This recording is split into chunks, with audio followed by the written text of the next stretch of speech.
Assalamualaikum warahmatullahi wabarakatuh. Alhamdulillah, puji Tuhan dapat sampai di Karakasam dari Ustadz Yusuf Mansur. Ini kalau dibawa pulang nih, lalu kita pulang dipeluk dicium bini nih. Jadi Ustadz Yusuf Mansur membawa kedamaian di keluarga pendeta. Judulnya begitu. Kami sudah kirim makanan. Pendeta ngirimin anggur yang gede-gede itu loh. Pir. Oh, ini bohong nggak? Bohong anggur. Oh, ini bohong. Nah, ini dia. Ya Allah, coba ngirimin negara asam doang. Dapat anggur berapa? Ini penting. Makasih Om. Itu bukan yang anggur ini nih. Kayaknya bukan. Tadi udah kirim sama yang nganterin motor. Oke. Para pemirsa, sepandai-pandai tupai melompat, satu kali dia akan jatuh juga. Itu pepatah bijak dari leluhur kita, supaya seseorang itu jangan merasa dirinya aman-aman saja gitu. Nah, dalam minggu lalu gitu, itu sahabat Yusuf Mansur, namanya Pendeta Gilbert, yang hobi dengan cerita persepuluhan, akhirnya tersangkut juga. Ucapan-ucapannya dianggap atau membuat umat Islam marah gitu, karena ada kesan pelecehan terhadap cara beragama orang Islam, ya diiming-imingi atau dibarengi dengan cerita, ya kalau nggak mau membayar 10% atau persepuluhan, bayar 2,5% saja, sambil dia mencontohkan bagaimana beratnya beribadah menurut orang Islam.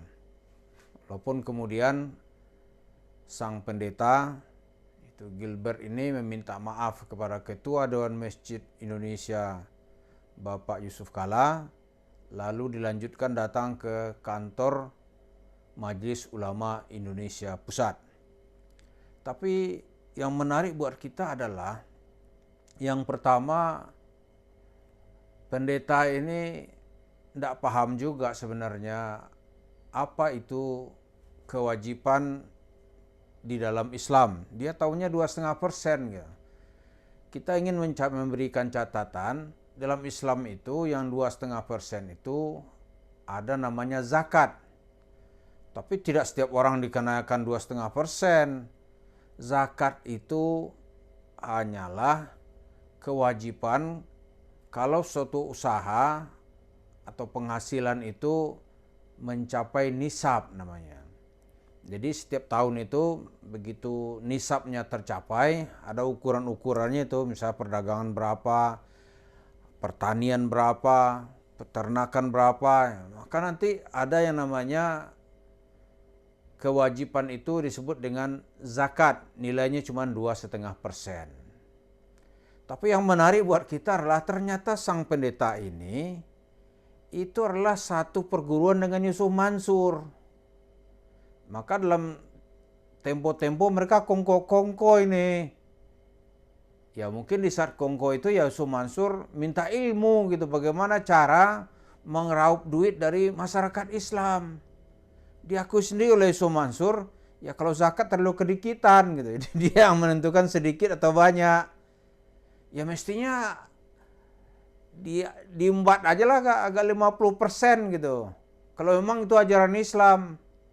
Jadi yang selama ini di kalangan masyarakat Protestan sendiri itu keberatan itu dengan cerita persepuluhan itu. Kalaupun ada yang mengeluarkan 10%, itu ternyata juga bukan untuk kepentingan pribadi, tapi untuk kepentingan pengelolaan gereja. Nah, oleh Gilbert ini rupanya dianggap itu uang dia juga gitu. Karena itu bendahara gereja dia taruh istrinya. Karena jadilah dia bermewah-mewah. Nanti tingkah laku ini ditiru oleh Yusuf Mansur. Orang di kalangan Protestan saja ditolak, lalu dibawa ke tengah masyarakat Islam. Nah, Yusuf Mansur lalu berapi-api gitu, berapi-api supaya orang mengeluarkan 10%.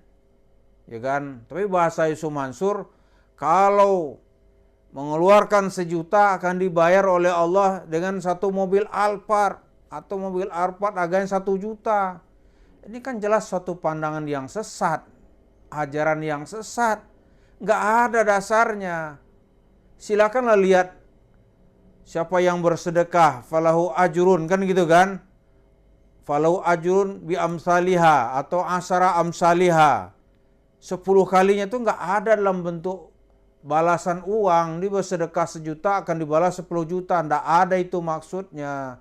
Carilah dalam tafsir-tafsir itu. Maksudnya itu Allah membalas. Balasan Allah ya macam-macam. Macam-macam, tidak mesti dalam bentuk uang. Karena Allah itu bukan raja judi. Ya kan? Allah itu bersedekah itu dalam Islam bukan seseorang seperti datang ke rumah perjudian, ke kasino, enggak gitu. Tapi itu kan penuh bukti keimanan gitu. Bukti seseorang itu beriman, maka disebut dalam ayat yang lain tuh lan tanalul birra hatta tunfiqu mimma tuhibbun. Kamu enggak akan pernah mencapai kebaikan atau menjadi orang baik yang sesungguhnya sehingga kamu menginfakkan apa-apa yang kamu cintai.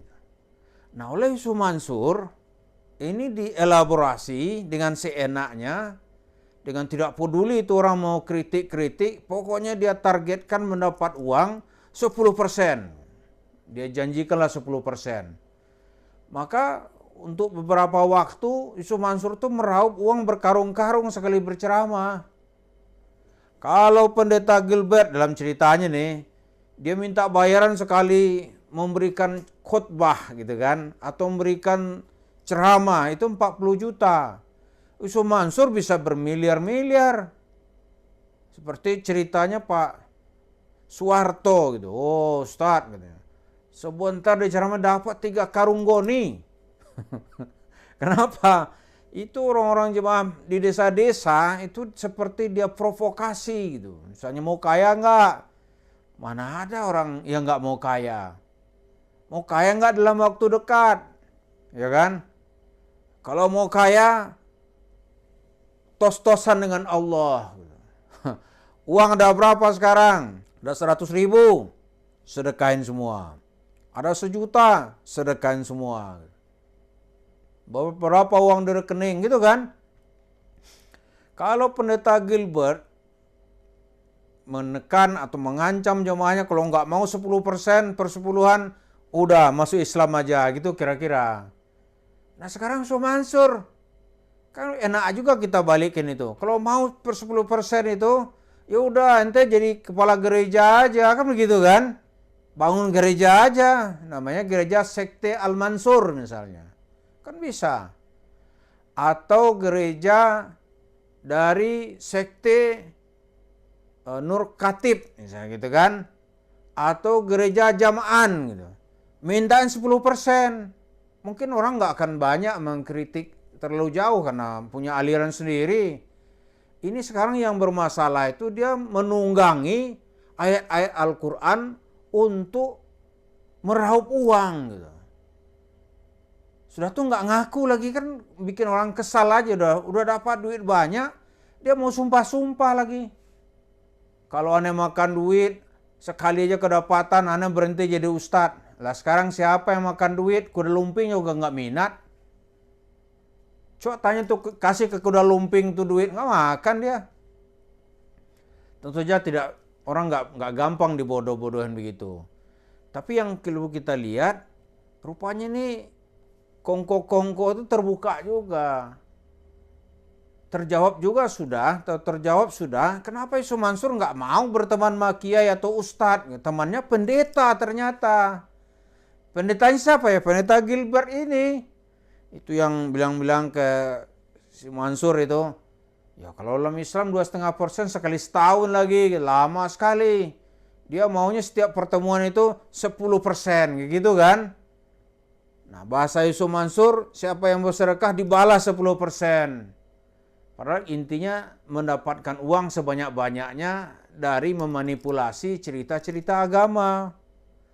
Jadi, untuk melihat ini perlu kita rajin-rajin belajar.